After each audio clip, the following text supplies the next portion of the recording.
11장 19절에서 26절의 말씀입니다. 그때에 스데반의 일로 일어난 환란으로 말미암아 흩어진 자들이 베니게와 구브로와 안디옥까지 이르러 유대인에게만 말씀을 전하는데, 그 중에 구브로와 구레네 몇 사람이 안디옥에 이르러 헬라인에게도 말하여 주 예수를 전파하니 주의 손이 그들과 함께 하심에 수많은 사람들이 믿고 주께 돌아오더라. 예루살렘 교회가 이 사람들의 소문을 듣고 바나바를 안디옥까지 보내니 그가 이르러 하나님의 은혜를 보고 기뻐하여 모든 사람에게 굳건한 마음으로 주와 함께 머물러 있으라 권하니, 바나바는 착한 사람이요 성령과 믿음이 충만한 사람이라. 이에 큰 무리가 주께 더하여지더라. 바나바가 사울을 찾으러 다소에 가서 26절 다 같이 시작. 만남에 안디옥에 데리고 와서 둘이 교회에 1년간 모여 있어 큰 무리를 가르쳤고, 제자들이 안디옥에서 비로소 그리스도인이라 일컬음을 받게 되었더라. 아멘. 오늘 말씀의 제목은 그리스도인이란입니다. 그리스도인이란 어떤 존재인가를 오늘 말씀을 통해 우리가 받고, 우리도 그러한 그리스도인이 되기를 또 갈망하고 순종하는 그런 시간이 될 수 있기를 간절히 바랍니다. 오늘 말씀은 이 안디옥이란 곳에서 복음이 어떻게 전파되는가를 그리고 있습니다. 안디옥은 이스라엘 북쪽에 있는 시리아의 도시입니다. 나중에 선교의 전진 기지가 된 곳이죠. 이 도시에는 로마인들, 또 헬라인들, 유대인들이 섞여 살았습니다. 그런데 로마인과 헬라인의 정신은 하나님을 거부하는 사상입니다. 그리고 유대인들은 하나님을 믿지만 예수님을 하나님으로 믿는 건 거부했습니다. 그런 안디옥에서 놀라운 일이 벌어진 겁니다. 자, 다시 한번 11장 26절에 우리 하반절을 한번 보십시오. 제자들이부터 같이 읽겠습니다. 시작. 제자들이 안디옥에서 비로소 그리스도인이라 일컬음을 받게 되었더라. 아멘. 제자들이 안디옥이란 이 도시, 이방 사상으로 꽉 찬 도시, 하나님을 또 예수님을 거부하는 이 도시에서 저 사람들 그리스도인이야 일컬음을 받게 된 놀라운 사건이 벌어졌다는 겁니다. 그리스도인은 어떤 존재죠? 종교인이 아닙니다. 그리스도인은 그리스도께 속한 자입니다. 더 나아가 그리스도의 도를 따르는 자입니다. 우리들은 세상에 살지만 세상에 속한 자가 아닙니다. 우리는 그리스도의 도를 따르지 세상의 도를 따르지 않습니다. 세상의 가치관과 삶의 방식을 따르지 않는다는 말입니다. 여러분이 이런 사람을 가리켜 네 글자로 뭐라고 합니까? 저를 따라 합시다. 예수쟁이. 여러분 예수쟁이세요? 진짜 예수쟁입니까? 저들이 보기에 우리 한 사람 한 사람이 저 사람 진짜 예수 믿는 사람이야, 진짜 그리스도인이야. 여러분 안디옥의 사람들이 제자들에게 그렇게 불러준 겁니다. 자칭 그리스도인이 아니고 그들이 불러줬다는 말입니다. 저들에게서 그리스도가 보인다는 겁니다. 여러분 로마인, 헬라인, 유대인과 전혀 다른 정신, 전혀 다른 정체성으로 살았던 사람들입니다. 그게 뭘까요? 세상과 전혀 다른 정신과 정체성이 뭘까요? 그리스도인의 모습이 오늘 말씀을 통해 나타납니다. 보십시오. 자, 여러분 오늘 본문의 말씀 19절 이하를 보시면 스데반의 일로 인해서 환란이 있었습니다. 그러자 흩어진 자들이 이곳 저곳으로 가서 말씀을 전했습니다. 저는 이 말씀 읽다가 마음속에 울림이 있었습니다. 잘 보세요. 스데반, 환란, 흩어진 자들, 여기까지 오면 예수님은 전하고 싶습니까? 저 같으면 안 전하고 싶어요. 인생의 고난이 밀려왔는데 무슨 예수님을 전한다는 말입니까? 내게 성공을 주고 기쁨을 주고 내가 원하는 걸 이루어주는 그런 예수님을 믿고 싶지, 내 삶에 환난을 허락하시고 안정된 거처를 떠나 흩어지게 되었는데 무슨 그런 예수님을 전한다는 말입니까? 그런데 19절을 잘 보시면 스데반, 환난, 흩어진 자들, 그들이 마지막에 말씀을 전한다는 사실입니다. 여러분 로마와 헬라에선 그들의 사상은 큰 힘, 더 많은 복, 그걸로 꽉 차 있습니다. 좀 익숙하지 않으십니까? 우리가 사는 세상이 딱 그렇습니다. 큰 힘을 가지고 더 많은 복을 받는 것, 이게 세상의 사고방식이고 목적인데, 문제는 뭐죠? 예수 믿는 사람들조차도 큰 힘을 가지고 더 많은 복을 받는 게 목적이 되면서 교회가 변질되고 타락하고 말았습니다. 이른바 기복주의가 들어왔죠. 하나님 우리에게 복 주기 원하세요. 우리가 복 받기를 하나님이 우리보다 더 원하세요. 문제는 뭐죠? 예수 믿는 동기가 복에 있단 말입니다. 여러분 질문할게요. 예수 믿어 복 받습니까? 예수 믿는 거 자체가 복 받습니까? 복입니까? 제가 세게 말하는 게 정답이죠. 예수 믿어 복 받는다도 맞아요. 그러나 그건 믿음의 본질이 아니에요. 본질은 예수 믿는 것 자체가 복이란 말입니다. 좀 쉽게 설명할까요? 이 자리에 계신 우리 부인들, 남편이 돈을 벌어온다 가정하면 남편이 벌어오는 돈이 좋습니까? 아니면 남편이 좋습니까? 내게 많은 걸 해주는 부모가 좋습니까? 자식이 좋습니까? 아니면 그 자체가 좋습니까? 사람을 향해서도 그런데 심지어 하나님 예수님을 향해서도 그렇단 말이죠. 예수 믿어 복 받는 것보다도 예수 믿는 것 자체가 복인 줄로 믿으시길 바랍니다. 아멘. 이게 비로소 그리스도인의 모습이에요. 여러분, 고난이 왔는데 무슨 복음을 전해, 무슨 예수를 전해가 아니고요, 내게 고난이 닥쳐왔기 때문에 더욱더 복음을 전하겠다는 겁니다. 이게 이해가 됩니까? 우리의 생각으로는 이해가 안 됩니다. 혼란, 흩어진 그들이 어떻게 예수를 전합니까? 여러분, 여기에 우리의 근본 생각이 담겨 있어요. 다시 말씀드립니다. 로마와 헬라 그리고 지금 세상은요, 큰 힘을 갖고 많은 복을 갖는 게 목적이죠. 예수 믿어도 그걸 위해 믿어요. 그런데 예수를 제대로 믿은 사람들, 예수 믿는 것 자체가 복인 사람들은요, 힘이 없어져도 쫓겨나도 흩어져도 흩어진 그 자리에서 예수님을 전합니다. 이런 겁니다. 건강하길 바라죠. 그런데 병이 찾아와 병원에 입원했어요. 수술하게 됐어요. 두 종류의 사람이 있겠죠. 그리스도인 중에 원망하며 내게 왜 이런 병을 주냐고, 예수 믿네 안 믿네, 교회 가네 안 가네 하는 분들이 있을 거고요. 또 한 분들은 하나님이 나를 여기에 두신 뜻이 있을 거야. 바로 옆에 보니 예수를 안 믿는 다른 환자가 누워있단 말이죠. 똑같이 수술했어요. 똑같이 아파요. 그런데 나는 예수를 믿잖아요. 저분은 예수를 안 믿잖아요. 나는 이 힘겨운 병을 예수님 붙잡고 이겨나가는데, 기도와 말씀으로 이기는데 이분은 붙잡을 사람이 없어요. 의사를 의지하긴 하지만 의사가 하나님이 아니잖아요. 그래서 그에게 전합니다. 선생님, 힘드시죠? 저도 힘듭니다. 여러분, 힘들지 않은 사람이 힘든 사람에게 위로해봤자 별 힘이 안 돼요. 자식이 떠난 부모를 위로할 수 있는 사람은 똑같이 자식을 떠나보낸 아픔을 겪은 사람이에요. 목사보다도 그 누구보다도 똑같은 아픔을 겪은 사람이 와서 나도 아팠어, 나도 그랬어, 같이 울어줄 때 그때 위로가 되는 거예요. 더 나아가, 그런데 내가 아팠는데 내가 예수님 붙잡고 이겨냈다. 선생님도 꼭 예수님 붙잡고 이겨내시면 좋겠습니다. 그때 복음이 전해지고 예수님이 전해지는 거예요. 내가 원치 않게 먼 곳으로 발령났어요. 직장이 속상해요. 가족과 떨어져 있어야 돼요. 하나님이 원망스러워요. 그런데 그때 기도하는 그리스도인은 하나님이 왜 나를 거기로 보내시나 생각합니다. 거기에서 한 영혼 한 영혼 만나게 하시는 영혼들에게 다 힘들잖아요. 사는 게. 인생의 해답이 예수님이심을 전해주게 되는 거지요. 입원한 병상에서, 발령난 먼 자리에서, 하나님이 두신 그 자리에서, 흩어진 그 자리에서 예수님을 전파하는 사람이죠. 그게 그리스도인이에요. 또 그리스도인은 이런 정체성을 갖고 있죠. 이런 정신으로 삽니다. 누가 내게 손해를 끼쳤습니다. 그 사람 꼴 보기 싫죠. 그런데 그리스도인은 그를 비난하기보다 그를 긍휼히 여깁니다.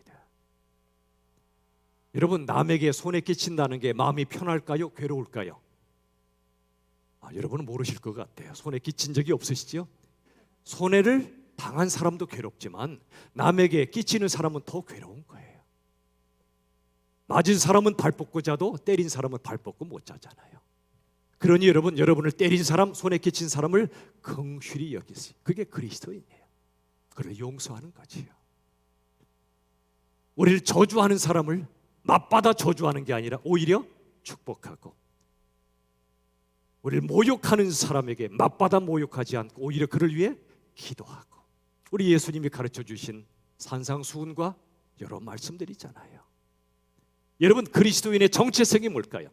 아주 중요한 한 가지가 있습니다. 뭐냐면 똑같은 고난도 다른 시각으로 바라보고 다르게 해석하는 겁니다. 미국의 행복연구소가 70년간이나 행복을 연구한 결과 행복의 비결 1위가 뭐라고 그랬죠? 약 5년 7개월 5일쯤 전에 설교한 거예요. 그 1위가 뭐냐면 우리에게 닥쳐온 고난을 성숙하게 반응하는 것. 이게 행복의 비결 1위였어요. 누구에게나 고난이 밀려와요. 파도치지 않는 바다가 없듯이 누구에게나 고난이 밀려오지만 그 고난에 대해서 어떻게 해석하고 어떻게 반응하는가가 그 사람의 행불행을 쫙 갈라놓는다는 거예요. 그리스도인의 정체성은 그겁니다. 똑같은 고난도 다른 시각으로 보고 다르게 해석하는 겁니다. 이번에 많은 분들이 코로나에 감염됐지요. 사실 안타깝지요. 저는 여러분들이 코로나 감염되시면 저는 제 책임이라 생각해요. 너무나 죄송하고 참 마음으로 더 기도하게 돼요. 그런데 바로 그 순간, 코로나가 신방 온 그 순간 반응은 두 갈로 쫙 갈라져요. 원망과 불평으로 가득 찬 사람이 있고, 이 시간, 격리된 시간, 지난주 말씀처럼 감사가 있는 사람은 그 자리가 수도원이 되고, 감사가 사라진 사람은 그 자리가 감옥이 됩니다. 여러분의 선택입니다. 여러분 어떻습니까? 똑같은 고난도 어떤 시각으로 바라보고 어떻게 해석하는가에 따라 달라요. 아프지만, 힘들지만 이 과정을 통해 십자가 예수님을 더 깊이 만나고, 내가 이 정도 아픈데 이것도 힘든데 예수님 얼마나 아프셨을까? 예수님의 아픔은 육신적 아픔 정도가 아니라 하나님과 떨어지는 지옥의 고통을 맛보셨단 말이지요. 고통 중에 예수님의 십자가를 깊이 만납니다. 이게 그리스도인의 정체성이에요. 저를 따라합시다. 똑같은 고난도 다르게 보고 다르게 해석하고 다르게 반응하다. 그게 바로 그리스도인의 정체성이에요. 한수진 씨, 이분이 바이올린 하는 분인데 이분은 정말 훌륭한 바이올리니스트입니다. 이분에게 장애가 있어요. 한쪽 귀가 안 들려요. 음악가로서는 치명적이죠. 두 귀로 들어야 균형 있게 모든 걸 할 수 있을 텐데 한쪽 귀가 안 들려요. 근데 이분은 이 고난을 다르게 해석했어요. 하나님께서 내게 이런 고난을 허락하신 데 뜻이 있을 것이다. 어느 날 기도하다가 나는 한쪽 귀가 안 들리기 때문에 두 귀를 가진 사람보다, 두 귀로 듣는 사람보다 나는 다른 각도에서 들을 수 있다. 나는 다른 음색을 낼 수 있다. 이렇게 믿었어요. 기도했어요. 그랬더니 장애를 가진 사람 마음속에 간절함이 생겼고, 한쪽 귀로 듣고 다르게 연주할 수 있는 내가 되게 해달라고 기도하니 이분의 연주를 들으면요, 그냥 연주가 아니에요. 그냥 기교가 아니에요. 깊은 울림이 있어요. 영혼에서 울려 나오는 것 같아요. 이분이 찬송가나 연주하는 거 들어보면요, 그냥 연주가 아니에요. 깊은 감성 정도가 아니라 깊은 영성이 배어 있어요. 십자가에 그게 느껴져요. 여러분, 이분이 나중에 사랑의 바이올린 홍보 대사가 되어서요, 저소득층, 소외계층, 다문화 가정 어린이들에게 무료 레슨을 하는 일을 섬겼어요. 웬만한 사람 같으면 하나님이 살아계신데 왜 내 한쪽 귀 안 들리게 하냐고 원망하고 그럴 텐데, 나 못하겠다고 할 텐데, 바이올린 집어 던질 텐데, 이분은 달랐어요. 한쪽 귀가 안 들리는 사람만 낼 수 있는 음색을 달라고 기도했고요, 이 고난을 통해 내 영성과 내 아픔이 오히려 아름다운 예술로 성화되고 하나님의 영광을 드러내는 통로가 되기를 기도한 결과 그분의 연주는요, 한음 한음이 그냥 연주되지 않아요. 우리 모두는 악기입니다. 하나님의 아름다우심을 연주하는 악기입니다. 저와 여러분이. 고난이 없는 사람은 미안하지만 십자가의 영광을 절대로 연주할 수 없어요. 고난을 겪어본 사람만이 십자가의 영광을 연주할 수 있어요. 인생을 통해. 여러분, 그러므로 우리에게 이해할 수 없는 일이 벌어질 때, 그때 하나님이 왜 허락하셨는가? 그것이 바로 우리에게 베스트, 최선이기 때문임을 믿으시길 바랍니다. 이해가 안 되죠? 아멘도 안 나오죠? 이해할 수 없는 일이 벌어지는데 그게 무슨 베스트입니까? 뭐가 최선입니까? 그러나 한수진 씨에게 이해할 수 없는 장애가 찾아왔지만 그게 이분에게 베스트가 된 걸 깨달은 거예요.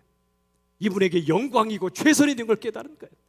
만약 내가 아프지 않았다면 알 수 없었던 예수님의 은혜를 깨닫게 된 거예요. 지난번에 말씀드렸죠. 몸이 건강하면 마음이 밝아져서 좋고 몸이 아프면 마음이 깊어져서 좋다고 그랬잖아요. 여러분, 이해할 수 없는 일이 수도 없이 벌어져요. 그때 우리의 믿음이 뭐냐면, 그리스도인은 어떤 존재냐면 하나님이 허락하실 때 이것은 내게 베스트구나, 최선이구나 라는 걸 믿는 거예요. 그러면 발견돼요. 똑같은 고난도 다르게 해석되고 다르게 반응하게 되고 그 사람에게 하나님이 말할 수 없는 은혜를 부어주시고 그 사람이 행복하게 되는 거예요. 자, 1장 11장 28절 보세요. 사도행전. 천하에 큰 흉년이 들었어요. 아가브라는 사람이 예언한 대로 됐어요. 큰 흉년, 굉장한 기근이 벌어진 겁니다. 먹고 살 게 없는 상태가 된 거예요. 근데 29절 30절에 어떤 일이 벌어지나 보세요. 제자들이 각각 그 힘대로, 자기도 힘이 없어요. 근데 가진 힘대로, 힘이 닿는 대로 유대에 사는 형제들에게, 우리보다 더 힘든 형제들에게 부조를 보내기로 작정합니다. 이를 실행합니다. 작정할 뿐 아니라 실행합니다. 작심 며칠이죠? 3일. 그래도 괜찮아요. 3일마다 작정하면 돼요. 작심 3일로 멈춰도 낙심하지 마세요. 3일마다 또 작심하면 돼요. 그들은 작정한 대로 실행에 옮겨서 그들에게 보냈어요. 구제 헌금을. 저는 지난 1년 동안 여러분들에게 너무너무 감동을 받고 있습니다. 함께 나누는 교회를 개척하기로 우리가 마음을 모으고 작정 헌금을 시작했죠. 지금 어느 때입니까? 코로나 때문에 힘들고요. 금리가 올라가서 대출 받은 분들이 어떻게 살아야 되나 깜깜하고, 수많은 분들이 경제적으로 어려운 이때인데 참 송구한 마음으로 여러분께 방향을 함께 나누었을 뿐인데, 최근까지 여러분들이 작정 헌금해 주신 금액을 두고 저는 깜짝 놀랐어요. 이 어려운데. 그리고 하늘 비전 교회도 어려우실 텐데 정성을 다해서 이번에 또 섬기세요. 예수사랑교회랑 모두가 기도로 함께하고 계세요. 여러분, 오늘 28, 29절의 말씀처럼 흉년의 고통이 오히려 사랑의 기회가 된 겁니다. 그리스도인이 아닌 사람들은 고통이 찾아오면 사랑을 포기합니다. 사랑을 중단합니다. 나 힘들어, 너 사랑할 여력 없어. 그런데요, 그리스도인은 내가 고통스러워도 나보다 더 고통스러운 사람을 찾습니다. 내가 아프니까 그가 아픈 걸 알기 때문에 위로하고 내가 줄 수 있는 것을 줍니다. 고통은 힘든 거지만 사랑이 발생할 기회입니다. 낙차에서 전기가 발생하듯이 격차에서 사랑이 발생하는 거예요. 나보다 더 힘든 사람 반드시 있어요. 한 달에 100만 원만 벌어도 전 세계 인구 중에 상위 16%에 속해요. 상위 16%. 한 달에 100만 원만 버셔도 상위 16% 부자란 얘기예요. 우리들은 상대적인 박탈감 때문에 아이고 너는 나보다 더 많이 버는구나 이런 마음으로 고통스러워하는데 아니란 말이에요. 격차가 있죠. 경제적 격차, 사회적 격차. 그런데 이 격차에서 사랑이 발생해요. 나보다 더 힘든 사람에게 내가 도움을 주고 섬기고 진심으로 기도할 때 그 격차를 채우는 과정에서 사랑이 발생하는 거예요. 여기서 메시지 1이 나옵니다. 같이 읽어봅시다. 그리스도인은 시작. 그리스도인은 고난 중에 더욱 사랑하고 복음 전하는 사람이다. 고난 때문에 안 해, 사랑 안 해, 복음 안 전해가 아니고요, 고난 중에 내가 아프니까 더 아픈 분들에게, 주님이 필요한 분들에게 더 사랑을 전하고 복음을 전하는 게 그리스도인의 정체성이란 말이에요. 두 번째, 여러분, 빅터 프랭클이라는 분의 이야기를 좀 드릴게요. 아우슈비츠 수용소, 일명 죽음의 수용소에서 이분이 관찰했어요. 누가 살아남고 누가 죽어가는가를 잘 관찰한 결과 놀라운 걸 발견했어요. 모두가 영양실조였거든요. 먹을 걸 제대로 주겠습니까, 수용소에서? 근데 두 종류의 사람들이 있더래요. 남의 빵을 힘으로 뺏어서 지 배를 채우는 자와, 나도 배고픈데 더 배고픈 사람에게 내 빵을 나눠주는 사람이 있더래요. 자, 질문. 이 두 부류 중에 누가 더 살아남았을까요? 빼앗는 자입니까? 나눠주는 자입니까? 예, 정답이 뭔지 이미 감 잡으셨죠? 근데 머리로 이해가 됩니까? 남의 걸 빼앗아 내 배를 채워야 오래 살죠. 그게 상식 아닙니까? 그런데 그게 아니더라는 거예요. 왜 그럴까요? 이 빅터 프랭클이 발견한 원리가 뭐냐면 이거더랍니다. 남의 걸 빼앗고 오직 나만 생각하는 자들은 놀랍게도 삶의 의미와 희망이 없더래요. 빼앗는 자가 무슨 의미와 희망이 있겠어요? 내 배만 채우는 자들이 무슨 의미와 희망이 있겠냐고요. 의미와 희망이 없는 자들은 결국 시름시름 죽어가더래. 그런데 나도 힘들지만 더 힘든 이들을 오히려 빵을 주고 섬긴 그 사람은요, 삶의 의미와 희망을 발견하고 살더래요. 그들이 오히려 살아남더래요. 그들이에요. 빵의 문제가 아니라 의미의 문제요, 희망의 문제더라는 거야. 자, 의미와 희망이 어디 있을까요? 프랑스의 아베 피에르 신부님이 계십니다. 엠마우스 공동체를 만들어 빈민운동을 평생 했던 분인데, 어느 한 청년이 이분을 찾아옵니다. 자살할 수밖에 없는 이유를 말합니다. 가정도 깨지고 경제도 파탄나고 사회적으로 완전히 모든 면에서 죽을 수밖에 없는 상황을 얘기했어요. 피에르가 말합니다. 맞다, 내가 놀아도 죽겠다. 모든 면에서 더 이상 살 힘이 없겠다. 그런데 말이야, 죽기 전에 나 좀 도와주고 죽을래? 청년이 대답합니다. 어차피 죽을 건데 좀 돕고 죽겠습니다. 함께 집 없는 사람들 위해 집을 지어주고요, 가난한 사람들에게 먹을 걸 날라주고요, 아픈 사람들을 가서 돌봐주고요, 가서 청소해주고요. 일정 시간이 지난 후에 청년의 얼굴빛이 달라졌습니다. 이렇게 고백했다고 합니다. 누가 내게 돈을 줬다면 얼마 못 가 다 썼을 것이고 다시 자살하려고 했을 겁니다. 내가 쓸모없는 인간이라 생각했을 테니까요. 그런데 내가 할 수 있는 일이 있다니, 내가 도와줄 사람이 있다니, 이제 나는 살아야 할 이유를 찾았습니다. 어떻게 하는 게 행복임을 깨달았습니다. 이제 나에게 죽을 이유 없습니다. 저를 따라 합시다. 이제 나에게 죽을 이유 없다. 이게 삶의 의미와 희망을 발견한 거예요. 아우슈비츠만이 아니라 모든 인생들에게 이 세상은 감옥입니다. 코로나의 감옥, 질병의 감옥, 증오의 감옥, 수많은 감옥 속에 사는데 누가 자유한 자인가? 하나님이 날 부르시는 소명을 발견하고, 소명의 핵심은 사랑인데 그 사랑을 통해 나보다 더 힘든 자들을 섬김을 통해 삶의 의미와 희망을 발견한 자들이 고난 중에도 살아남더라는 거예요. 그게 행복하더라는 거예요. 내게 죽을 이유가 없음을 발견하더라는 거예요. 여러분, 21절 보세요. 11장 21절 사도행전, 주의 손이 그들과 함께 하신대. 우리가 죽을 똥 살 똥 살아도요, 주님의 손이 함께 하심을 보셔야 됩니다. 그때 수많은 사람이 믿고 죽게 돌아오더래요. 아멘. 주의 손이 어떤 손이죠? 사랑의 손입니다. 혼돈을 끌어안아주는, 공허를 채워주는, 어둠을 비추어주는 사랑의 손이 주의 손이에요. 창세기 1장부터 계시록 마지막 장까지 하나님의 사랑으로 펄펄 끓고 있고요, 하나님의 사랑으로 꽉 차 있어요. 창세기 1장에 혼돈, 공허, 흑암, 창조의 원 상태가 그래요. 그게 하나님의 사랑이에요. 사랑이 뭐라고요?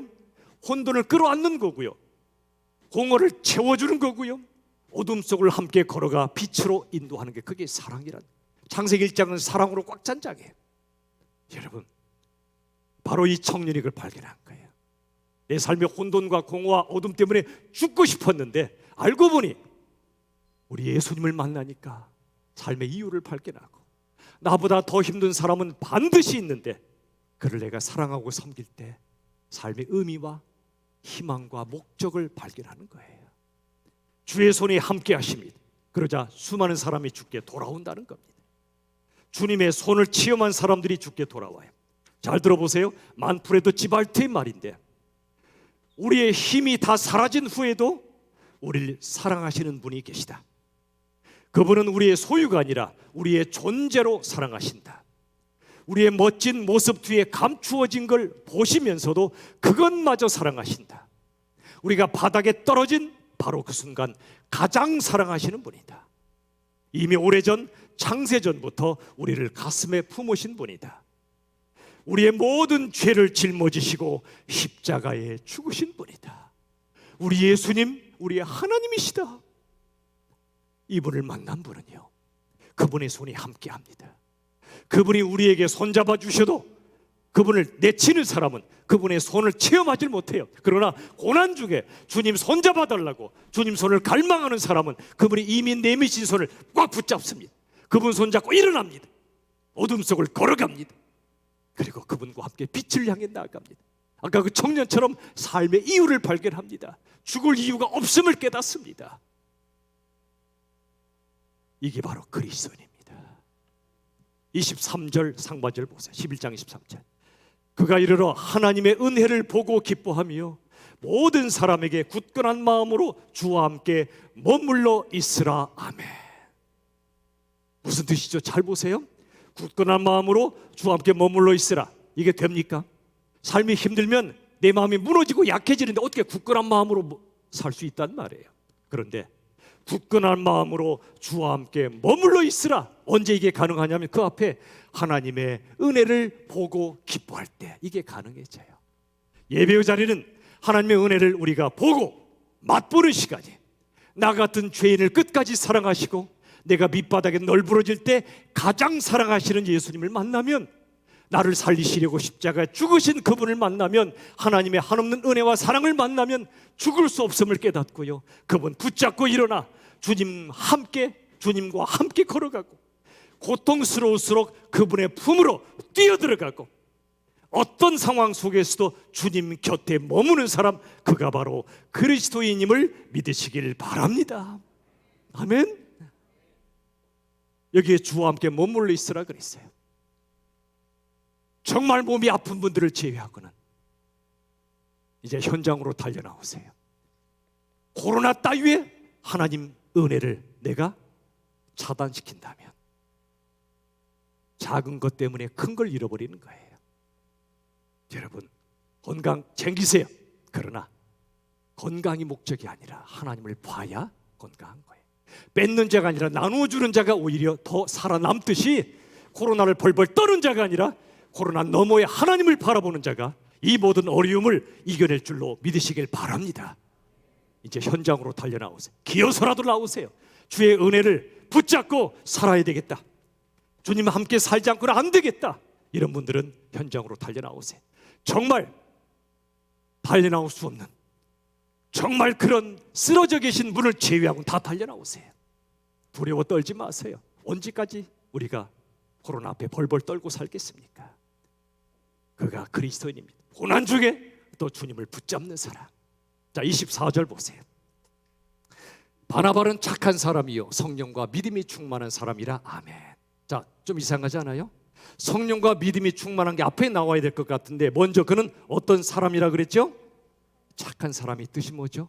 도덕적으로 그런 뜻이 아니에요. 남보다 좀 착한 사람, 그게 아니에요. 착한 사람이란 말은 예수님을 닮은 성품을 가진 사람이란 말이에요. 성령과 믿음이 충만한 게 굉장한 건데 왜 그 전에 착한 사람이라고 할까요? 그리스도인은 먼저 사람이 돼야 돼요. 오랜 세월 예수 믿었는데 성품과 인격이 안 바뀌고 여전히 나 중심적이고, 고통이 닥쳐오면 남 탓하고 힘들면 원망하고, 아니에요. 예수님을 인격적으로 못 만난 거예요. 바나바가 착한 사람이란 말은 어떤 상황이 와도, 누가 내게 아픔을 줘도 기꺼이 손해보고 기꺼이 억울함을 당하고 오히려 내게 아픔을 준 사람 위해서 기도하고, 그 사람이 예수 인격적으로 만난 사람이에요. 착한 성품이 그런 거예요. 예수님이 사람이 되셨잖아요. 하나님이 사람이 되셨죠. 그 이유는 우리가 사람이 되라고, 새 사람이 되라고 진짜 사람이 되어주신 거예요. 가장 사람다운 사람이 가장 영적인 사람이에요. 딱 가슴에 심장 앞에 성경을 끼고 아주 괴물 같은 목소리로 할렐루야, 이게 영적인 게 아니에요. 그건 괴물이지 영적인 게 아니에요. 영적인 사람은 가장 사람다운 사람이에요. 인간적인 사람이에요. 함께 울어주고요, 누가 아플 때 정죄하기보다 말씀으로 때리는 사람이 아니라 그 사람의 아픔이 내 아픔이 되고 그 사람의 죄가 내 죄가 되고 함께 울어주고 같이 아파하고 함께 주님을 향해 나가는 사람, 그게 가장 인간적인 사람이고 가장 영적인 사람이고 그가 성령 충만이요 그가 믿음 충만의 사람인 줄로 믿습니다. 그래서 착한 사람이 먼저 나오고 성령 믿음 충만이 그 다음에 나온 거예요. 먼저 사람이 되라고. 메시지 2가 그겁니다. 읽어봅시다. 시작. 그리스도인은 성품과 영성과 믿음으로 예수님을 전하는 사람이다. 성품과 영성과 믿음으로. 마지막, 여러분 사도행전 11장 25절 이하를 보면 이런 장면이 나와요. 바나바가 다소로 가요. 다소란 지역에 가서 사울을 데리고 와요. 안디옥으로 힘을 합해서 1년간 말씀으로 성도들을 가르쳐요. 전심으로 말씀을 가르쳐요. 왜 그럴까요? 말씀이 생명이기 때문에, 말씀엔 힘이 있기 때문에 말씀을 묵상하는 훈련을 한 겁니다. 어제도 묵상의 집을 했고 오늘 오후에 자유학교 특강의 핵심이 다른 거 아니에요. 하나님의 말씀을 목사만 묵상해서 설교하고, 여러분이 목사 의존적 신앙이 아니고요, 목회자 의존의 신앙이 아니고요, 어린아이부터 어르신까지 생명의 말씀을 내가 직접 우물을 퍼내고 내가 직접 우물을 먹고 목사가 있든 없든 상관없이 내가 묵상하여 그 진리를 내가 붙잡고 영적인 등뼈를 세우고 세상에 휘둘리거나 휩쓸리지 않는 단단한 영성을 세우는 것은 설교를 100번 듣는 것도 귀하나 거기에 머물지 않고 스스로 말씀을 읽는 묵상하는 사람이에요. 앞으로 우리 주일학교 이름이 자유학교로 바뀐다고 그랬어요. 진리가 너희를 자유케 하리라. 요한복음의 말씀 따라 하나님의 진리의 말씀을 아이들부터 묵상하고 붙잡고 살도록 앞으로 훈련할 거예요. 어르신들까지도 우리 같이 훈련해 봅시다. 자유학교. 진리를 붙잡으면 자유가 생겨요. 코로나 따위에 매여 살지 않아요. 죄와 고통과 죽음에도 매이지 않아요. 자유자가 되는 거예요. 이게 하나님의 뜻입니다. 이런 진리로 말씀으로 자유한 삶을 살기를 정말 원하십니까? 아멘. 그러면 말씀을 묵상하세요. 생명으로 알고 묵상하세요. 한 구절 한 구절을 보시고 아멘 하며 주의 뜻을 붙잡으세요. 마지막 메시지 3번째 읽읍시다. 시작. 그리스도인은 묵상한 말씀을 통해 타인을 살리는 사람. 내가 말씀으로 내가 살고 다른 사람 살리는 사람이에요. 자, 이제 말씀을 맺습니다. 11장 26절 다시 읽읍시다. 하반절만.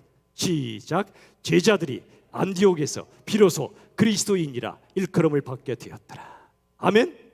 우리 모두도 이 지역사회 그리고 이 땅에 사는 모든 삶의 현장에서 저 사람 진짜 예수쟁이야, 진짜 그리스도인이야, 그들이 말해주는 우리 모두가 될 수 있기를 예수님의 이름으로 축원합니다.